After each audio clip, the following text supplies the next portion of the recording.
Story, మనసుంటే మార్గం ఉంటుంది. అద్భుతమైన థీమ్ చప్పట్లు కొట్టడం. పేదవాడిగా పుట్టి పేదవాడిగానే చనిపోవద్దు అనే సందేశం చాలా బలమైనది. ఇది ప్రేరణాత్మక కార్టూన్ స్టోరీకి సరైన అంశం. క్రింది చిన్న కథను కార్టూన్ స్టైల్లో చూపించు. పాత్రలు: రాము, పేద కుటుంబంలో పుట్టిన చిన్న పిల్లవాడు. అమ్మ, శ్రమించే గృహిణి. గురువు గారు, రాముని ప్రేరేపించే టీచర్. Dash dash dash. కథ: ఒక చిన్న గ్రామంలో రాము అనే పిల్లవాడు పేద కుటుంబంలో పుట్టాడు.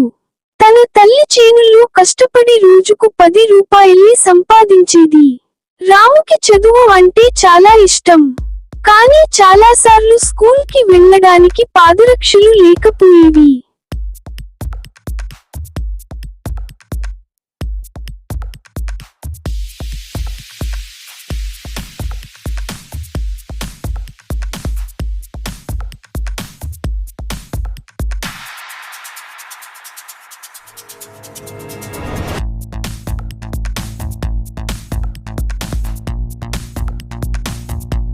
రాము, నువ్వు పెద్దయ్యాక ఏమవ్వాలనుకుంటున్నావు? రాము చిరునవ్వు: సార్, నేను పేదవాడిగా పుట్టా, కానీ పేదవాడిగా చనిపోను. టీచర్ ఆ మాట విని ఆశ్చర్యపోయి చెప్పాడు: మనసులో విశ్వాసం ఉంటే దారులు నీ దగ్గరికి వస్తాయి.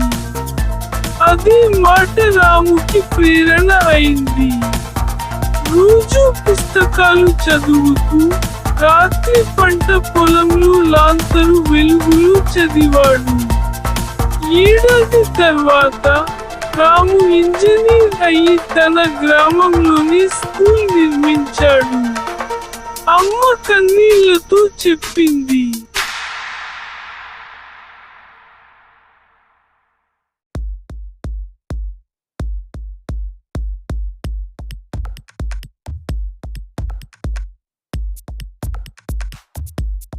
నా కొడుకు పేదవాడిగా పుట్టాడు, కానీ అందరికీ దారి చూపించే వెలుగుగా మారాడు.